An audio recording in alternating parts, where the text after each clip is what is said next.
escola do mundo, onde eu posso ensinar e aprender.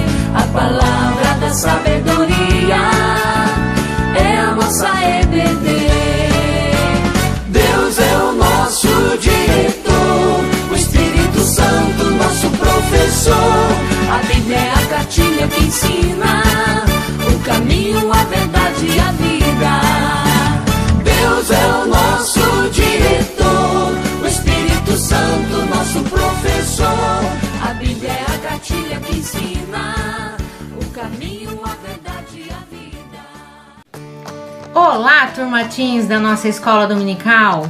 Hoje estamos todos empolgados, né? Estamos começando uma nova revista. Você já foi buscar a sua? A nossa nova revista?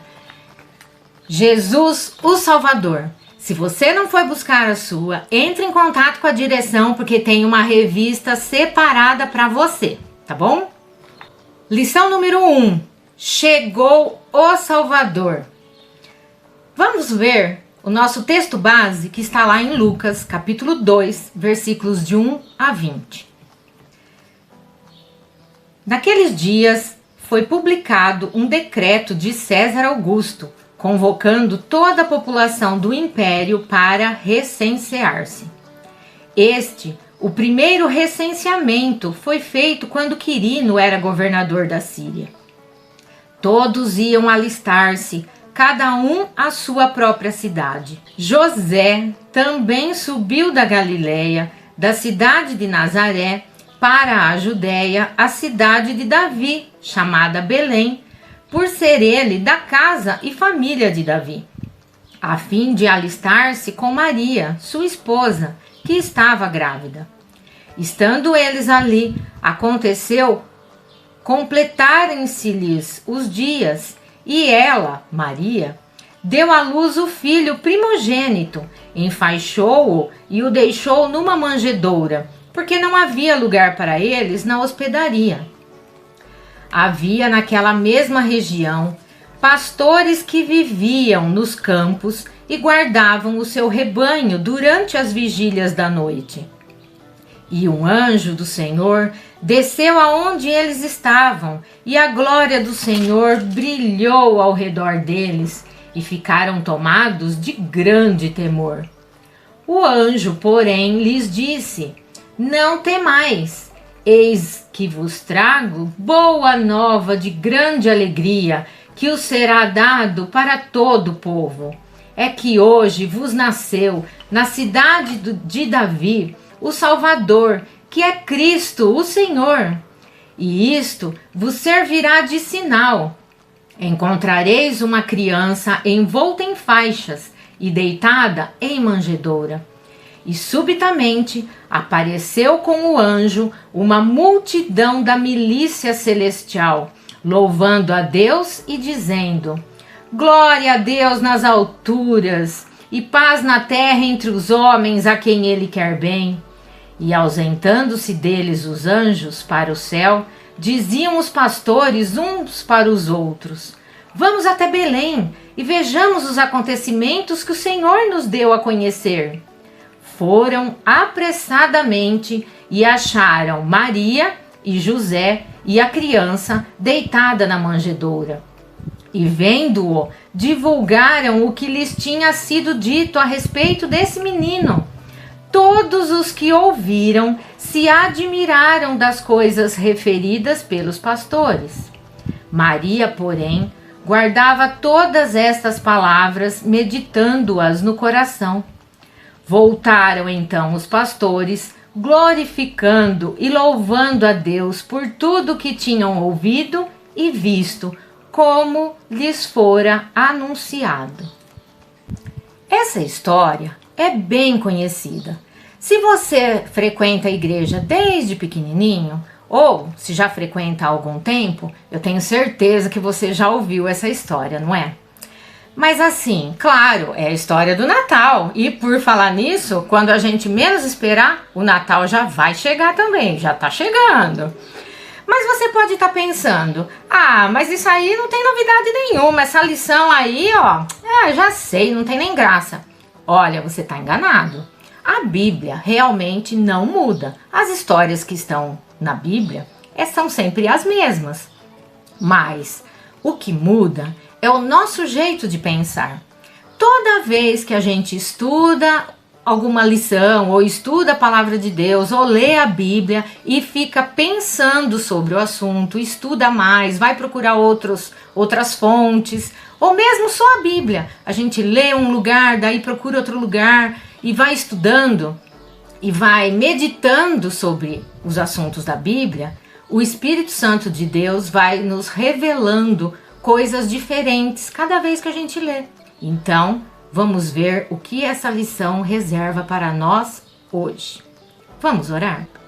Senhor nosso Deus, nosso Pai, eu te agradeço, ó Pai, pela oportunidade de mais uma vez estarmos estudando e refletindo sobre a Tua palavra, Senhor.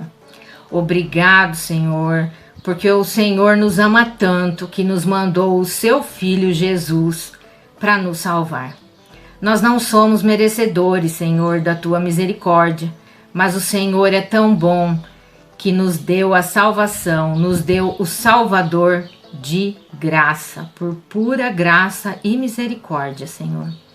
Abra, Senhor, o nosso entendimento, abra, Senhor, o nosso coração para a lição de hoje e, principalmente, Senhor, nos ajude nessa nossa caminhada a sermos a cada dia mais parecidos com Jesus. É isso que eu lhe peço e desde já te agradeço em nome de Jesus. Amém. Nós vivemos numa época em que o homem, o ser humano, se acha autossuficiente. Ele acha que ele sozinho, como já tem muito conhecimento, ele não precisa de Deus.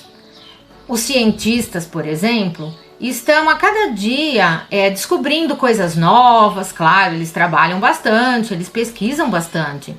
E estão sempre descobrindo, por exemplo, novos remédios ou as vacinas, como nos dias de hoje é tão falado, mas existem outras coisas.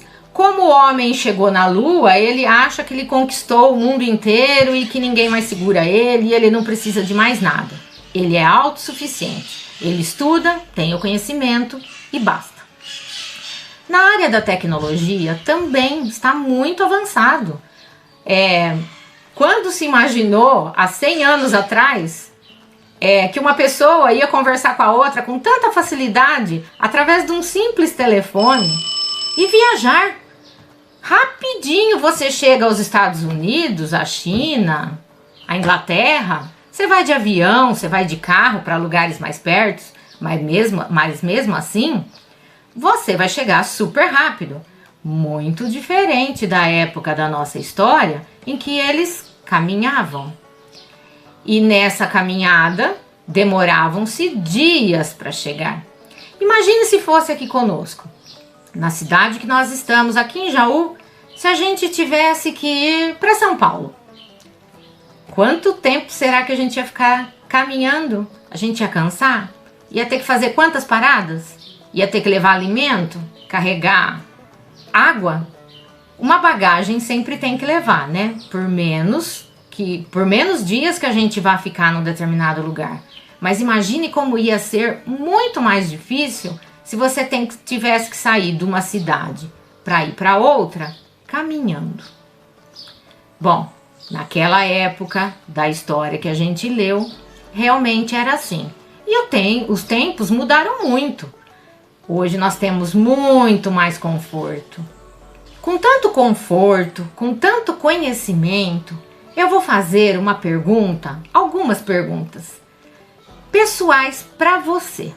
Eu quero que você me responda. Mas assim, escute a pergunta, pause o vídeo, reflita, pense na resposta. Se você quiser, marque até aí num papel.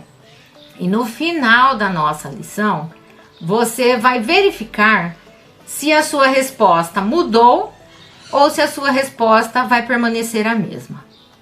A pergunta é: por que você vai à igreja? Por que você estuda a Bíblia? É porque os seus pais querem, porque os seus pais gostam, porque eles ficam bravos se você não fizer isso? Ou é porque você mesmo quer e sente necessidade disso? Você acha que você precisa de salvação? Pensa aí e no final da aula nós vamos voltar a essa questão. Bom, para começo de conversa, você tem que saber o que é salvação. Você sabe o que é salvação?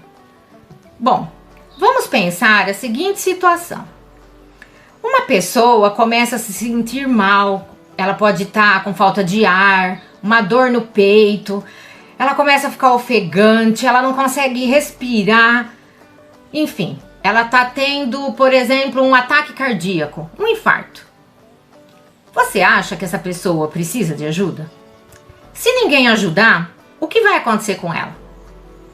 Você acha que ela pode se virar sozinha, que ela vai melhorar se ela estiver tendo um infarto? Ou será que ela vai morrer? Será que ela precisa de um médico? Numa outra situação. Em chuvas muito fortes, é muito comum dar enchentes. Então imagine uma situação em que as ruas, por exemplo, vão se enchendo de água e fica aqueles carros ilhados com pessoas dentro que não conseguem sair do carro. Aliás, elas estão lá morrendo de medo porque a força da água é tão grande, é tão forte que pode arrastar o carro, né? E com essa força da água e muita água impedindo ela de abrir a porta, mesmo que ela conseguisse abrir a porta, a água ia levar ela, ia arrastá-la. Você acha que vai acontecer alguma coisa com ela se ela ficar só ali parada, dentro do carro ou dentro de casa, esperando a água baixar? Será que ela precisa de ajuda? Será que seria bom aqueles socorristas, tipo bombeiro, que já são treinados para isso, ir lá ajudá-los? O que você acha que vai acontecer com ele se ninguém ajudar? Tem mais uma situação. E se for um acidente de carro, então? Por exemplo, um motorista descuidado causa um acidente ou perde o controle do seu próprio veículo, o carro vira e a pessoa está toda machucada, sangrando. Às vezes quebrou algum osso, quebrou a perna, quebrou o braço, enfim, não sei. E o carro está todo amassado. Ela não consegue abrir a porta, ela não consegue se mexer, ela não consegue pegar o telefone celular e ligar para ninguém para pedir ajuda. Se ninguém ir até lá ajudá-la, o que você acha que pode acontecer com ela? Será que ela realmente precisa de ajuda? Será que ela precisa do resgate? Ela precisa do bombeiro? Ela precisa de uma ambulância? Ou se ela estiver machucada e sangrando, ela vai ficar ali quanto tempo sangrando? Essa é uma situação em que essas três situações, as pessoas precisam de ajuda. As pessoas não vão sobreviver sozinhas. A chance delas sobreviverem sozinhas é muito pequena. Na verdade, elas precisam de um salvador. E você, precisa de um salvador? Você acha que você precisa ser salvo? Olha, talvez você esteja pensando que ser bonzinho, tipo obediente aos pais, respeitar as pessoas, ajudar as pessoas quando elas precisam, vai garantir um lugar lá no céu para você. Mas vamos ver o que nos diz o versículo de Romanos, capítulo 3, versículos 10 a 12. Como está escrito, não há justo, nenhum sequer. Não há quem entenda, não há quem busque a Deus. Todos se extraviaram, a uma se fizeram inúteis, não há quem faça o bem, não há um sequer. Você entendeu o que esse versículo está dizendo? Não há um justo, nenhum sequer. Nós não somos justos. A gente faz justiça de acordo com a nossa necessidade, de acordo com a nossa vontade. É meio que de acordo com os nossos interesses. Não há quem entenda, não há quem busque a Deus. Verdadeiramente, pela nossa natureza pecaminosa, nós não buscamos a Deus. Parece que a gente só busca a Deus quando a gente precisa. Não há quem faça o bem, não há um sequer. Você pode ser bonzinho, você pode estudar para prova, você pode ser legal com todo mundo, mas isso não garante um lugar no céu para você. Porque a nossa essência é ser pecador. E não há nada que nós possamos fazer que é bom e o suficiente para nos colocar a nível de Deus. Somente vamos conseguir chegar ao céu através de Jesus. Ele sim, ele veio ao mundo com o propósito, com a missão de morrer no nosso lugar para pagar o preço de todos os nossos pecados. E aí sim, ele, como era puro, como era santo, como era Deus que veio ao mundo como homem, ele sim é o único que consegue pagar o preço e ficar no nível de Deus. E você se lembra, o pecado nos separa de Deus. O único que pode fazer a ponte, pode fazer a ligação entre nós e Deus é Jesus. Esse é o título da nossa lição. Chegou o Salvador, que motivo de alegria! Chegou Jesus, Jesus nasceu. Jesus nasceu humilde numa manjedoura. Jesus, o Filho de Deus, não nasceu pobre. Não é isso que essa frase quer dizer. Jesus nasceu humilde, no sentido de não ser orgulhoso, de não ligar para bens materiais, no sentido de humildade, não é pobreza. Na verdade, Deus não se importa com bens materiais. Carro, dinheiro, riquezas, uma roupa de marca, um tênis descolado, tudo isso não interessa para Deus. Para Deus interessa, para Deus é importante o que está no nosso coração. Por isso, nós devemos ser humildes e simples, igual a Jesus. Um nascimento que trouxe alegria. Toda vez que nasce um bebê, é motivo de alegria, né? Ah, mas também eles são tão fofinhos, eles são tão pequenininhos, lindos, né? Bom, alguns estão meio amarrotadinhos, assim, não é tão bonitinho. Mas quando cresce um pouquinho, aí eles ficam fofos demais. Nossa, eles ficam gordinhos, cheinhos, dá vontade de apertar. A Bíblia nos diz que os primeiros que ficaram sabendo sobre o nascimento de Jesus foram os pastores. Sim, eles estavam lá cuidando do rebanho no meio da noite. Imagina a cena. Tudo escuro, lá no campo, porque não tinha nem energia elétrica naquela época, né, gente? Mesmo que eles quisessem, não tinha. Tudo escuro, aquela escuridão, tudo calmo, silêncio. De repente, apareceu um anjo com uma luz forte brilhando. Eles ficaram assustadíssimos, mas o anjo chegou para dar uma ótima notícia. Vamos voltar a ler no nosso texto base, lá em Lucas, capítulo 2, de 10 a 11, o que o anjo falou. O anjo, porém, lhes disse: não temais, eis aqui que vos trago boa nova de grande alegria, que será para todo o povo. É que hoje vos nasceu na cidade de Davi o Salvador, que é Cristo Senhor. Gente, quanta alegria! Você tem ideia de quanta alegria foi saber que Jesus havia nascido, que o Salvador havia nascido? O povo hebreu, o povo judeu, desde lá do Antigo Testamento, lá de Abraão, estava esperando esse nascimento. Quantos anos que já não se passaram, gente? Desde que Deus fez aquela promessa para Abraão, que ia dar um povo imenso, muito grande e que ia ter um Salvador. E no Antigo Testamento também, vários profetas falaram a respeito de Jesus. Teve Jeremias, teve Miqueias, teve Zacarias, teve Isaías no Velho Testamento. E no Novo Testamento, João Batista também era um profeta, sim, aquele João Batista, filho de Isabel, que batizou Jesus. Ele foi o último a falar, a profetizar sobre a vinda do Messias. Vamos ver o que Miqueias falou sobre o nascimento de Jesus. Está lá no capítulo 5, versículo 2. E tu, Belém, Éfrata, pequena demais para figurar como grupo de milhares de Judá. De ti me sairá o que há de reinar em Israel, e cujas origens são desde os tempos antigos, desde os dias da eternidade. Viu só? Ele estava falando de Belém. Você se tocou que José, para fazer o recenseamento, lá do nosso texto base, para fazer o recenseamento que o rei queria na época, ele queria contar quantas pessoas tinham. Então tinha que fazer esse cadastro, vamos dizer assim. E José saiu com Maria e foi até Belém, que era a cidade onde ele deveria comparecer para dar o nome dele.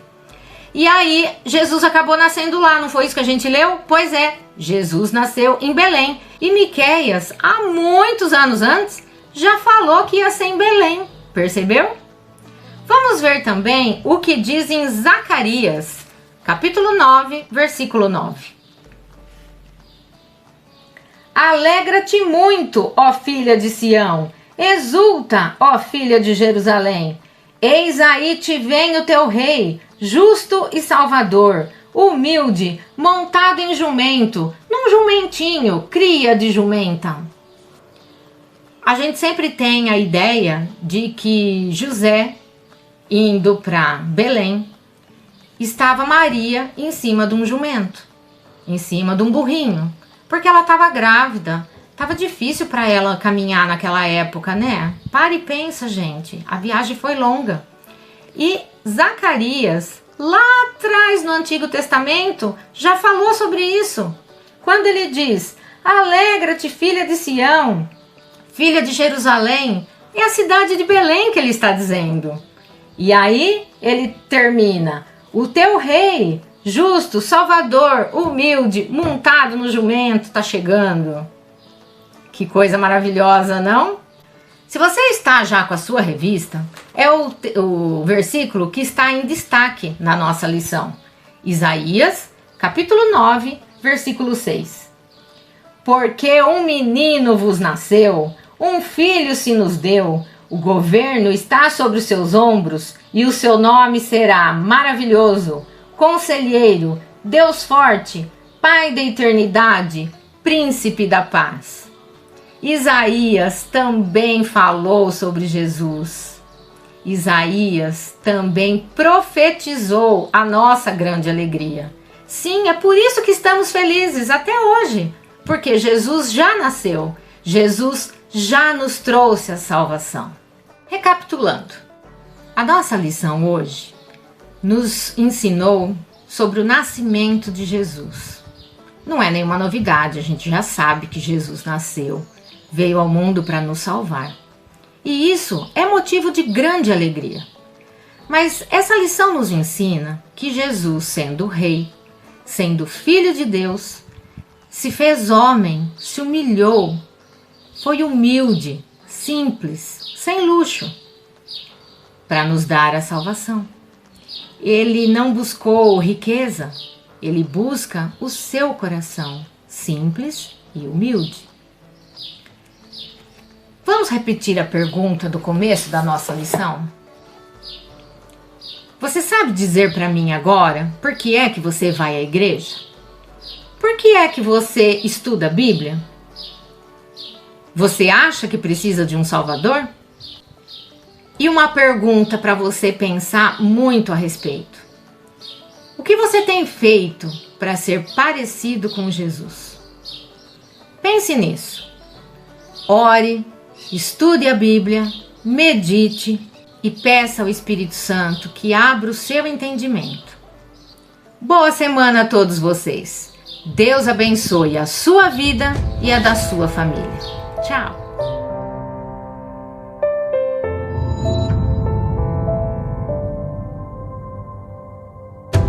Um menino nos nasceu, um filho se nos deu, veio trazer salvação